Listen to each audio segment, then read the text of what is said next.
자, 오늘은 실학의 성립 배경과 양명학 수용, 그리고 이제 서양의 과학 기술 등을 수용하는 얘기를 해볼까 합니다. 그래서 오늘은 이제 크게 조선 후기의 학문의 세 경향 중에서 실학에 대한 이제 본격적인 내용은 빼고 이제 그 외의 나머지 내용들을 먼저 하겠습니다. 다음번 강의 때는 이제 실학을 중심으로 해서 강의를 하도록 하겠습니다.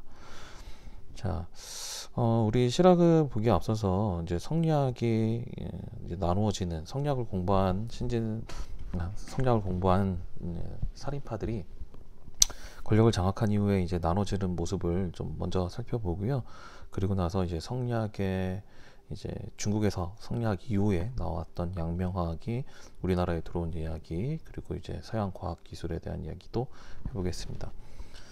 자, 먼저 이제 그 살인파들이 권력을 장악한 상황 이유를 살펴보시면 살인파가 동인과 서인으로 나눠지게 됩니다.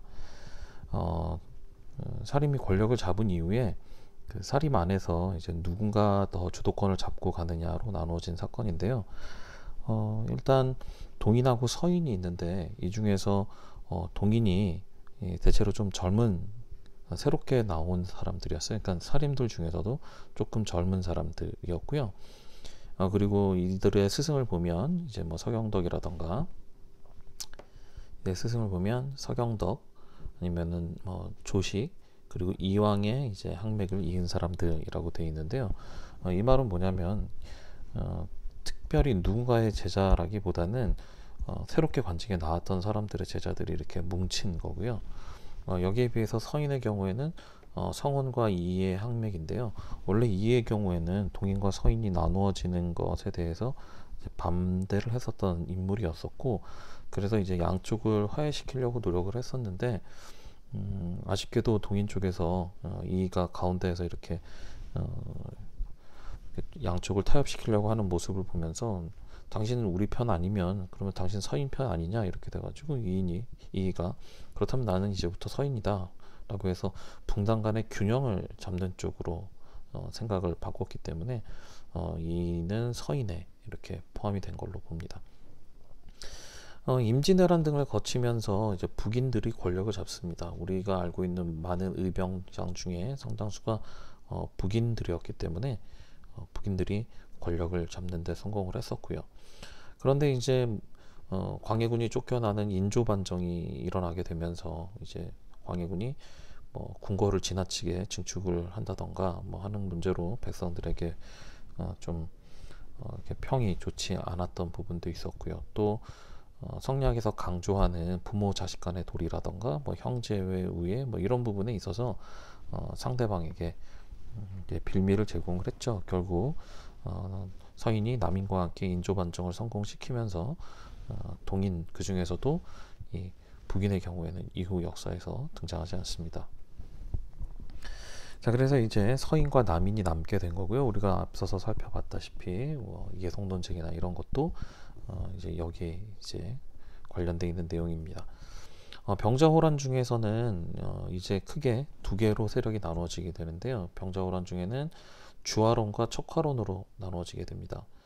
그러니까 뭐 영화 남한산성 같은 데에서도 잘 나옵니다만 일단은 위기를 극복을 하고 이제 국채를 보존하는 게 우선이다라고 생각하는 이제 주화론과 오랑캐에게 머리를 숙일 수 없다라는 척화론으로 대비가 됐는데, 전쟁이 끝난 이후에도 척화론과 의리 명분이 이제 대세가 되면서 좀 뭔가 좀 타협을 하려고 하는 그런 온건한 세력 대신에 좀 보수적이면서도 이렇게 원리주의적인 걸 따지는 사람들이 집권을 하게 됩니다. 그의 대표적인 인물이 이제 바로 송시열이죠. 그래서 서인 노론계 학자인 송시열을 중심으로 한 인물들이 이제 권력을 잡으면서 성리학에 대한 그 조선의 안 그래도 조선이 성리학으로 탄생한 나라인데 더욱더 이제 성리학에 치중을 하게 됩니다.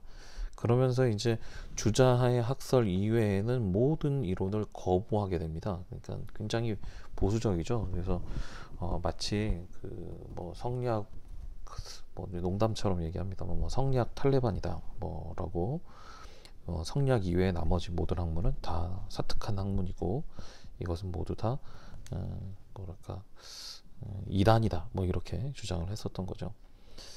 자, 그러면서 이제 17세기가 되면 예학이 발달을 하는데요.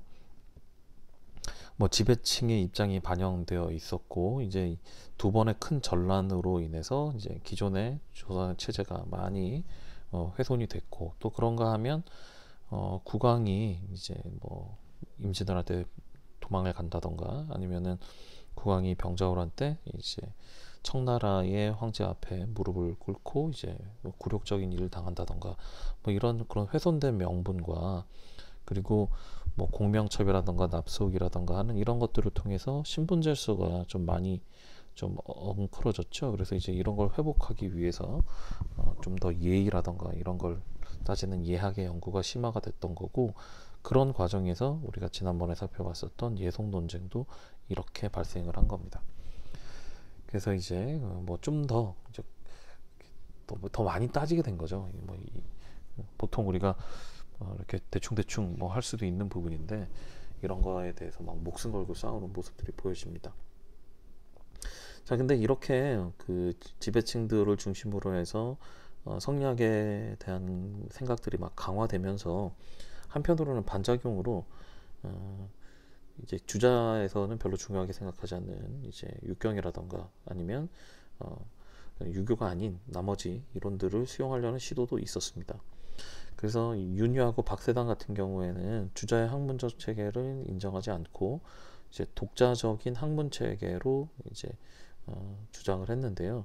이게 사문난적으로 몰려서 이제 위험한 상황이 되죠. 사문난적이라 그러면 이거는 사특한 뭐 학문으로 세상을 어지럽히는 적이다. 그래서 이제 그 역적 취급을 받을 수 있는 굉장히 위험한 논리입니다. 그래서 이 사람들이 사문난적으로 몰렸다는 얘기는 이분들이 목숨이 좀 위태로울 수 있는 상황이다라는 얘기입니다. 자, 이렇게 뭐 일부 주자 성리학에 대비해서 이제 다른 학문에 관심을 갖는 사람들이 등장을 하는데, 이제 그 중에서도 이제 가장 우리가 좀 관심 있게 지켜봐야 하는 것은 양명학입니다. 양명학은 중국에서 성리학 이후에 나온 학문이고요.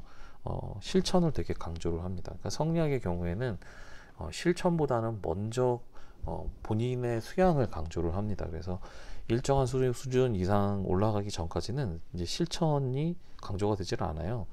그런데 이제 양명학의 경우에는 우리가 아는 만큼 시행하자라 그래서 지행합의를 중시를 합니다. 이거 참 표시 잘 봐도 돼요. 지행합의입니다. 그러니까 암과 행함이 하나다라는 거죠.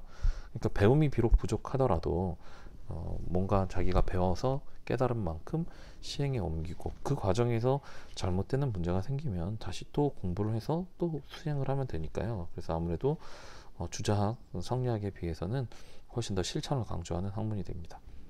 그래서 원래 처음에 들어온 거는 임진왜란 전에 들어왔었는데, 임진왜란 전에 이제 이단으로 취급을 받아가지고서 이게 널리 퍼지지 못하다가 임진왜란을 거치면서 명나라 군대와 함께 많은 학자들이 이걸 재소개를 합니다. 그래서 이제 최석정 등의 일부 학자들이 이 양명학을 공부를 하는데, 이 병자호란 등을 거치면서 우리가 앞에서 살펴봤다시피 이제 조선이 주자학설 이외의 모든 이론을 거부하는 방향으로 흘러가면서 이 양명학을 공부하는 게 상당히 힘들어집니다. 왜? 앞에서 봤던 사문난적으로 몰릴 수 있거든요. 자, 그런데도 이제 정제도 같은 인물은 그럼에도 불구하고 개인적으로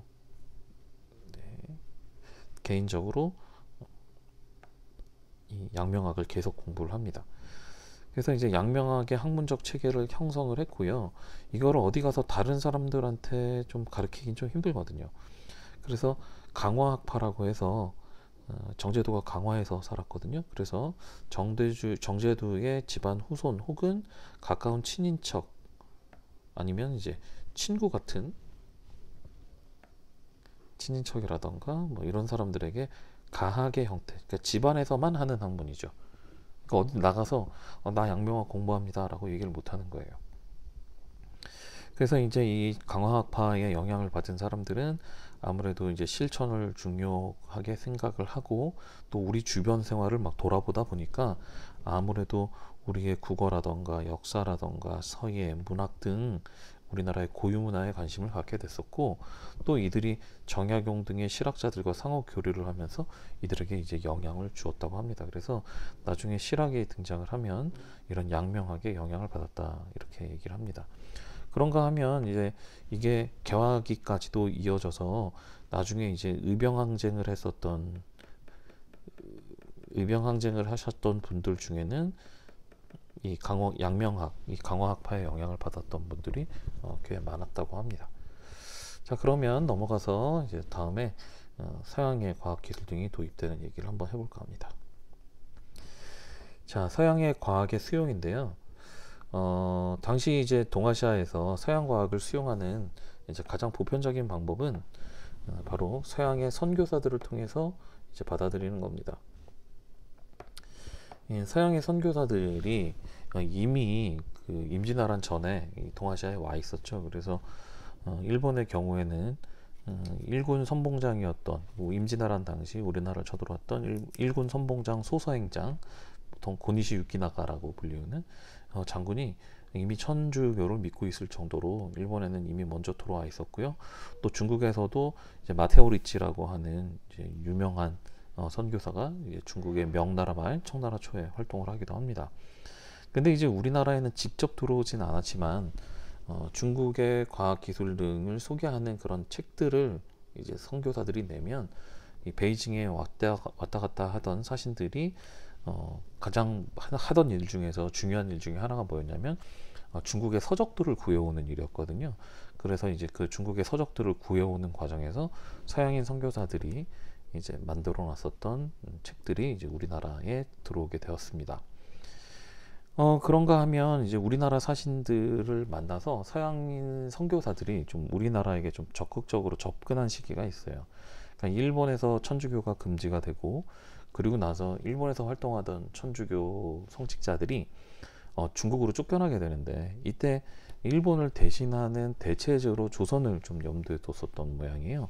그래서 우리 사신들에게 접근을 해서 도와줄 수 있다. 그래서 좀 관심 있게 좀 보라고 세계 지도도 전파해주고, 뭐 천리경, 이제 지금은 지금 망원경입니다. 자명종, 뭐 화포 등등을 소개하면서 이런 신기한 물건들을 통해서 이제 접근을 해보려고 했었던 거죠. 그 외에도 이제 시연력이라고 하는 이제 새로운 달력입니다. 새로운 달력이 이제 도입이 되기도 하고, 그런가 하면은 지구가 동그랗다라던가 아니면 지구가 돌고 있다라던가 뭐 이런 설들이 이 무렵에 이제 우리에게 들어오게 됩니다. 그러면서 세계지리에 대한 인식이라던가 중국 중심 세계관의 변화가 시작이 되죠. 왜냐하면 지구가 둥근데 지구가 평평하다고 생각할 때에는 세상의 중심은 중국이고 주변부로 갈수록 오랑캐들이 산다고 생각을 했단 말이에요. 근데 지금 세상이 지금 둥글고 공과 같다 이렇게 되면 세상의 중심은 코어죠. 지구 이제 막 바닥으로 한참 파고 들어가면 코어가 있잖아요. 그게 중심이죠. 이게 평평하지 않은 상황에서 공의 표면에서 어디가 중심이다라고 얘기하는 거는 이거는 좀 맞지 않겠죠. 그래서 세계 지리에 대한 인식이 이제 생기고 지구가 둥그렇다는 걸 인식하게 되면서부터는 중국이 세상의 중심이 아니다라고 생각할 수 있는 거죠. 특히나 그 중국은 현재 누가 바로 우리가 오랑캐로 보던 청나라 사람들이 차지하고 있는 상황이니까 중국이 이제 세상의 중심이 아니다라는 얘기가 나오게 됩니다. 그런가 하면 이제 이 무렵에 우리나라 주변에 이렇게 서양인들이 왔다 갔다 하다 보니까 태풍을 만나거나 이제 뭐 하는 경우가 생겨서 우리나라에 떠밀려온 외국인들이 있었어요. 그 대표적인 게 이제 17세기에 표류해서 왔었던 이런 벨테브레하고 이제 하멜입니다. 그러니까 벨테브레가 좀 먼저 왔고요. 병자호란 전에 왔고, 이제 하멜은 병자호란 이후에 왔는데, 이 벨테브레하고 하멜을 이제 우리 조선 입장에서는 외부로 다시 밖으로 내보내기는 좀 어려운 상황이죠. 이제 일단 특히 하멜 같은 경우에는 이 하멜이 들어왔을 때 병자호란 이후 우리가 북벌을 준비하고 있던 시기였거든요. 그래서 이제 이 사람들을 우리 중앙군인 훈련도감에 소속을 시키고 서양식의 대포나 조총을 제조하는 그런 데다 투입을 했는데, 이 사람들이 해외에 나가서 다시 이제 지네 나라 돌아간다던가 해가지고 조선이 청나라를 공격한 준비를 하고 있다, 뭐 이렇게 되면 우리가 준비도 하기 전에 청나라한테 당할 수 있으니까 붙잡고 있고 싶어 했다는 거예요. 처음에는 하멜 같은 경우에는 돌려보낼 생각도 했었는데, 하멜 일행들을 다 같이 돌려보낼 생각도 했었는데, 그 무렵에 네덜란드랑 일본 사이가 좀 안 좋아져서 우리가 네덜란드 사람들을 일본으로 보내서 다시 돌려보내려고 시도를 했는데 일본 측에서 거부를 해요. 그렇다고 해서 청나라로 보내서 돌려보낼 수는 없고, 그래서 이제 우리가 붙잡고 있었던 거예요. 근데 이제 나중에 이제 하멜이 이제 15년간 억류되어 있다가 이제 탈출을 했을 때, 이 무렵에는 다시 일본과 네덜란드 사이가 좋아져서 일본이 이들을 데려다가 이제 네덜란드 쪽에 넘겨서 네덜란드로 돌아가고, 그리고 이제 자기가 지난 15년 동안 무슨 일을 겪었고, 그렇기 때문에 내가 일을 할 수 없었다, 그러니 그동안 밀린 임금을 달라라는 차원에서 쓴 게 이제 하멜 표류기였습니다. 그래서 하멜 표류기가 이제 조선의 사정을 서양에게 알리는 거의 유일한 서적으로 이제 알려지게 된 겁니다. 자, 여기까지 하고요. 우리 다음에는 실학에 대해서 또 자세히 다뤄보도록 하겠습니다. 수고하셨습니다.